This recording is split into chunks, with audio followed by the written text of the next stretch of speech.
તારા માટે તો હું મારા પતિને છોડવા પણ તૈયાર છું અને તું કે ને તો એનું ખૂન કરવા પણ તૈયાર છું.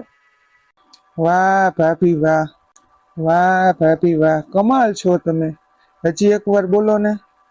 અરે તારા માટે તો હું ખૂન કરવા પણ તૈયાર છું, ઘર છોડવા પણ તૈયાર છું. બસ તું મને દગો નહીં આપતો, નહીતર. આ પ્રિયા અને પ્રીતમ મારી પીઠ પાછળ આવા ખેલ ખેલે છે. છી. ચાલો ભાભી ત્યારે હું તો જાઉં. પણ કમાલ છે ઓ, તમે તો કમાલ છો ભાભી. ભાઈને આ વાતની ખબર પડશે તો? એમ ક્યાંથી ખબર પડશે? કોઈ એને કહેશે તો ખબર પડશે ને. અને સમય આવે હું એને કહી દઈશ. ચાલો ત્યારે ભાભી, ધ્યાન રાખજો તમે. હું જાઉં છું. Bye bye. તમને તો માધવને કોઈ દિવસ મોડું થતું નથી ને આજે કેમ મોડું થયું છે? આ ક્યારનો ફોન કરું છું, ફોને ઉપાડતો નથી. એ ભાઈ આ કઈ આવવાનો સમય છે? જો તો ખરો કેટલા વાગ્યા. બેટા અમે તારી ચિંતા કરતા હતા, જરાક પ્રિયાનું તો વિચાર કર. એનું નામ ન લેતા મારી સામે. કેમ? એને મારી જિંદગી બગાડી નાખી છે. મુझे पीने का शौक नहीं, पीता हूँ मैं गम भुलाने के लिए. તમે આને છે ને રૂમમાં મૂકી આવો, અત્યારે એને ભાન નથી. આજે જ તો હું ભાનમાં આવ્યો છું. હું અહીંયા સોફા પર સુવાનો છું, ક્યાંય નહીં જાઉં. અને પ્રિયા પાસે તો નહીં જ. આવે છે કે હું ખેંચીને લઈ જાઉં? કહ્યું ને, હું ક્યાંય નહીં જાઉં. તમે સુઈ જાઓ, હું તો જાગું છું. જાઓ. मुझे पीने का शौक नहीं, पीता हूँ मैं गम. અરે બાપરે, શું થઈ ગયું મારા દીકરાને? અરે માધવભાઈ શી રૂપડ્યા? ઓફિસે જાઉં છું. ભાભીને જય શ્રી કૃષ્ણ કર્યા વગર કેમ આજે ઓફિસે? જય શ્રી કૃષ્ણ. ચા નાસ્તો તો કરતા. મને ભૂખ નથી, મારી તબિયત સારી નથી. તો ચાલો દવાખાને જઈએ. મારે ક્યાંય નથી જવું. ગુડ મોર્નિંગ ભાઈ. આજે મારી ગાડીમાં પેટ્રોલ નથી, તો તમે તમારી ગાડીમાં મને કોલેજ સુધી લઈ જશો? હા તો લઈ જ જશે ને. જાઓ. રિક્ષા કરી લેજે. એક ભાઈ બીજા ભાઈ માટે આટલું પણ ન કરી શકે? ઘોર કળયુગ છે યાર, ઘોર કળયુગ. કહ્યું ને રિક્ષા કરી લેજે. ભાઈ સાંભળો તો ખરા, કહ્યું ને, જા. માધુભાઈ તમારા ભાઈ કહેતા હતા કાલે રાત્રે તમે. અરે પ્રિયા શું થયું? કાઈ નહીં ભાભી. માધવભાઈ કઈ કીધું છે? તું રડે છે કેમ? એ નથી મારી સાથે વાત કરતા કે નથી મને કઈ કહેતા. સવારની હું એની આગળ પાછળ કરું છું, પણ એક વાર પણ મારી સામે ન જોયું. ખબર નહીં એને શું થયું છે. સાચી વાત છે તારી. આજે સવારે પણ પ્રીતમભાઈ સાથે નાહકના ગુસ્સે થઈ ગયા. શું થયું બેટા? બા, આ માધવભાઈને શું થઈ ગયું છે? સવારના બધા ઉપર ગુસ્સો જ કરે છે. અરે રાતે આવ્યો ને તો હું તાર પપ્પા બેઠા હતા, પણ અમને કઈ સરખો જવાબ જ ન આપ્યો. એ કે હું તો પ્રિયા પાસે જવાનો જ નથી. પ્રિયા, તારી સાથે કે ઓફિસમાં કઈ ઝઘડો થયો છે એનો? ઓફિસમાં તો ખબર નથી બા, પણ મારી સાથે તો કાંઈ થયું નથી. છતાંય જો મારી ભૂલ હોય ને તો હું માફી માંગી લઉં, પણ કઈક વાત તો કરવા જોવે ને. મને લાગે છે માધવભાઈના મનમાં કાંઈક મોટી ગેરસમજ ઊભી થઈ છે. બાકી એ આ દારૂના રવાડે તો ન જ ચડે. ભાભી તમે જ મારા જેઠની વાત કરો ને, એમને સમજાવે.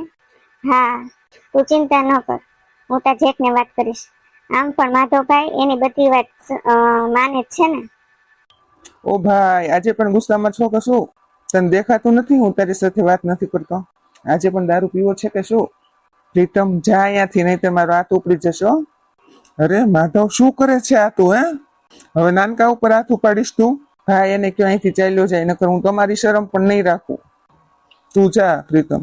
તારા દિમાગમાં શું ચાલે છે એ મને કહીશ તું? ભાઈ, હું પ્રિયા સાથે ડિવોર્સ લેવા માંગુ છું. હવે તો હદ થઈ ગઈ છે. આ તું શું કરવા માંગે છે? કઈક વાત કરીશ તું? તું મને નહીં કે તો બીજા કોને કહેવા જઈશ? શું થયું છે એ મને કહીશ તું? પ્રિયાએ મારી સાથે દગો કર્યો છે, અને આનાથી વધારે તમે કાંઈ ન પૂછો ને તો સારું. જો માધવ, તારી કઈક ગેરસમજ થતી છે, બાકી પ્રિયા આવું કાંઈ ન કરી શકે. પાકી ખાતરી છે ભાઈ, મેં એને મારા પોતાના કાનેથી કોઈની સાથે વાત કરતા સાંભળી છે. કોની સાથે? એનાથી શું ફરક પડે ભાઈ? પ્રિયા મને પ્રેમ નથી કરતી તો પછી એને મારા બંધનમાં બાંધીને શું ફાયદો? નક્કી તારી કોઈ ગેરસમજ થઈ છે. તું પ્રિયા સાથે બેસીને વાત કર ને તો કઈક નિવેડો આવે. મારે કોઈ સાથે વાત નથી કરવી. અને તમે પણ વાત ન કરો ને એમાં જ બધાની ભલાઈ છે. અરે પણ માધવ, પ્રિયા, અહીંયા આવો તો, તમારા જેઠાણીને બોલાવો. ભાભી અહીંયા આવજો. હા બોલો. બોલો ને શું વાત? બોલો ને શું વાત છે? શું કીધું તમને માધવભાઈ? મને તો એ વાત કહેતા પણ શરમ આવે છે. એમનું કોઈ અફેર તો નથી ને? માધવને એવું લાગે છે કે પ્રિયાને બીજે અફેર છે. મારું અફેર? મને તો એ વાત સમજમાં નથી આવતી કે માધવભાઈ પ્રિયા ઉપર શંકા કરી શકે. જો પ્રિયા, તમે છે ને મને મોટો ભાઈ જ સમજજો. તમારી લાઈફમાં એવું કઈ હોય તો. ના ભાઈ, હું માધવને જ પ્રેમ કરું છું ને એને જ પ્રેમ કરતી રહીશ. હું દગો દેતા પહેલા તો મરવાનું પસંદ કરીશ. એ જેટલા મારા માટે વફાદાર છે ને એટલી જ વફાદાર હું છું. તો પછી પ્રિયા ગેરસમજ આ ઊભી થઈ કઈ રીતે? જુઓ, તમે રડો નહીં, દુઃખી થાવ નહીં, પણ મને ખ્યાલ એવો થાય છે કે આ માધવને જ કઈક ગેરસમજ થઈ છે. ભાભી, હું સમ ખાઈને કહું છું, માધવ સિવાય કોઈનો વિચાર પણ ન મને આવી શકે. બસ મારે આજ સાંભળવું હતું. હવે તમે જરા પણ ચિંતા ન કરો. માધવ તમને ડિવોર્સ નહીં આપે એની ગેરંટી હું આપું છું. થેન્ક યુ મોટા ભાઈ.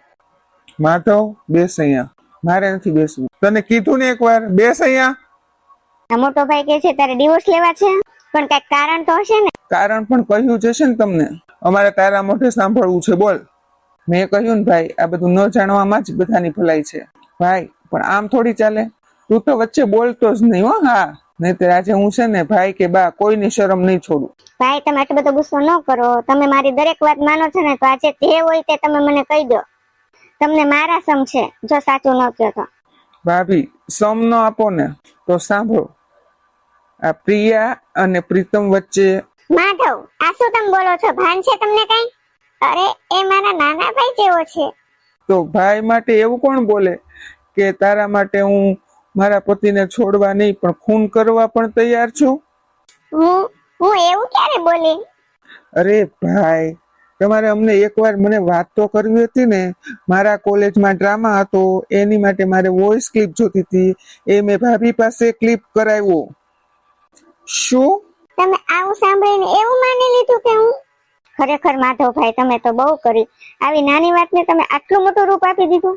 ભાભી, તે દિવસે હું રૂમ આગળ પહોંચ્યો ને તો બેન અવાજ આવતો હતો ને પછી પ્રીતમ બહાર નીકળ્યો એટલે મને એમ થયું કે. થોડો પણ ભરોસો ન કર્યો મારી ઉપર? તમારે એકવાર પૂછી તો લેવું તું મને. તમે ખાલી અવાજ સાંભળીને આવું બધું અનુમાન લઈ લીધું. માધવ, તમારો તો કોઈ મને વિડીયો બતાવે ને તો પણ હું વિશ્વાસ ના કરું, કારણ કે પ્રેમનું બીજું નામ જ વિશ્વાસ છે. ભૂલ થઈ ગઈ, મારાથી બહુ મોટી ભૂલ થઈ ગઈ. પ્રિયા, બની શકે તો મને માફ કરી દે. હું તારી માફી માંગુ છું, પ્લીઝ. ચાલો, માફ કરી દીધા બસ. ભાઈ, મને લાગે છે તમારે બીજા કોઈની પાસે પણ માફી માંગવી જોઈએ. એ ભાઈ, કઈક ચોખ્ખું ગુજરાતીમાં બોલ ને. અરે, એમ કેવા માંગે છે કે એમની પણ માફી માંગો એમ. સોરી નાનકા.